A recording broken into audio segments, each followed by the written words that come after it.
Well, hey ManCave, this is Bob for DaBob's N-Scale ManCave, and today we're doing a review on this Microtrain's Medford Talent and Lakecreek locomotive. It is DC only right now. I have to put in some DCC at some point, but this is a 50th anniversary locomotive, and it's going to be in a series coming from Microtrains.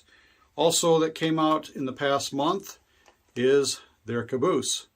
So there's going to be a bunch of stuff in between here in the middle coming out this year. So let's take a look at these right now. Okay, this EMD FT locomotive originally was built in 1944, the prototype was. It was a 1,350 horsepower diesel electric locomotive and was purchased by the Medford Talent and Lakecreek as a replacement for their aging steam locomotives. MTL's small fleet of FTs quickly became the primary road and switching power and were used for decades until being repainted in the early 1970s and eventually retired. The freelance Medford Talent and Lakecreek Railroad was established in 1918 to serve the communities throughout Oregon's Rogue Valley, helping move commodities to the Southern Pacific interchanges. The success of the modest short line revolved around serving various agricultural, timber, and manufacturing industries, as well as some passenger and tourist traffic in the region. Now, the prototype never really existed in this road name. This company did not exist. It's an imaginary company made up by Microtrains line, hence the Medford Talent Lakecreek thing, MTL. It's in celebration of their 50th anniversary of being in business, and they're celebrating that with a locomotive and rail cars and caboose and a few other things like the Micro Mouse photo contest. So what we see here is road number 1972, which is the year they were established, as you can see right there. On the side it has Route of the Rogue Valley printed on the side. Nice lettering on the side for their locomotive. And you got some details down here for, looks like the fuel tank, sight glass, some ladders on the side, and so forth. Nice windows on the side. Not see-through though, but you got a nice back end door here with the couplers, and the other side looks the same. Nice truck detail here as well. And of course, we have the front of the locomotive with the horns right up front and exhaust fan area back there on the top, and a front end coupler. Nice triangle shape logo right up front. Now this locomotive comes in DC only, so if you have DC layouts, this will run perfectly on that. I do not have a DC layout hooked up right now to operate it. I still have to install the DCC decoder, which by chance is from Digitrax. It is a DN163MO, and that's for this locomotive. So I'll be installing this later and maybe making a video on how to do this, because I have done this on one other locomotive of theirs, and I need to solder the engine tabs down to the engine motor tabs, because they're just not big enough. Let's move on to the caboose. Okay, the Medford Talent and Lakecreek caboose was built in 1947. Caboose was shopped several times, receiving roof upgrades, interior reconditioning, and new amenities. It replaced older wooden cabooses and served the MTL line on local and transfer trains. It was repainted in the early 70s and retired from most revenue freight service in the 1980s. As you can see, the nice kind of deep dark gold and maroon kind of paint scheme here that is going to be on their locomotive and caboose, and some other rolling stock that they come out with as well later this year, coming out next month.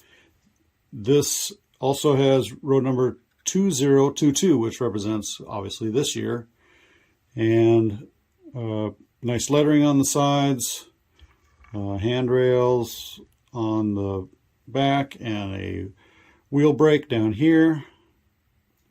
Nice roof walks, smokestack and cupola up on top. Windows on the side, they are see-through, so you can see through those. And you can see the cupola and everything else on the side. Looks like a really nice caboose. It should look good on the layout. Once I get the whole set together anyway, that'd be awesome. Okay, a closer look of the locomotive. You can see how well the lettering is, nice and crisp and clear. You can see the labeling on the side there. A little words are probably easy to read. The back. Top roof detail. You got fangirls up there and so forth. Horn. Root of the Rogue Valley on the side. Nice front detail. Gotta remember not to get so close to the camera because it doesn't really focus very well when you get too close. And the bottom.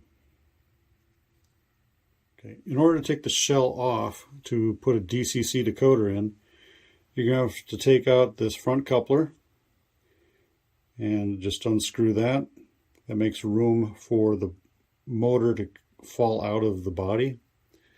And once you do that, you can start working on putting the decoder in. Okay. So the caboose, get a little bit closer look, you can see the Medford Talent and Lakecreek logo right down here. Looks like it has like a pear or something there on the screen, right there in the logo. Maybe they do a lot of pear farming up in that area or something. Not exactly sure, but as you can see, a lot of detail up on top. Looks pretty accurate. Got that side and everything else. And the back door.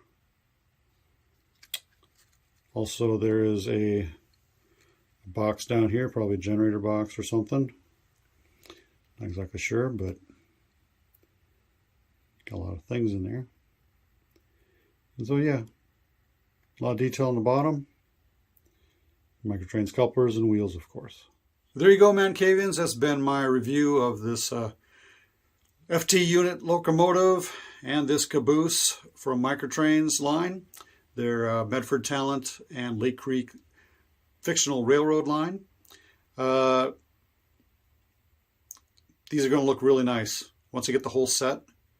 Yes, I do plan on getting the whole set because it's a 50th anniversary kind of thing, and you know, be kind of cool. Got to install the DCC in this one first and give it a run test.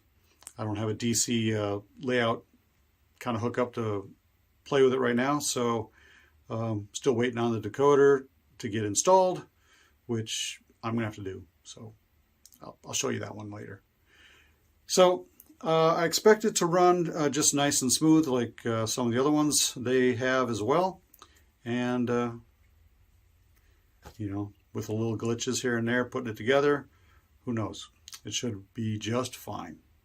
So if you plan on getting one of these for yourself, check your local hobby shop or online hobby shop.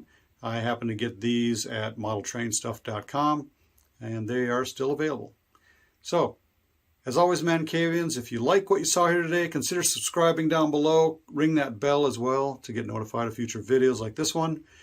And leave a comment. Give me a thumbs up. Tell me what you liked. As always, ManCavians, happy model railroading. You stay off those tracks. Bye.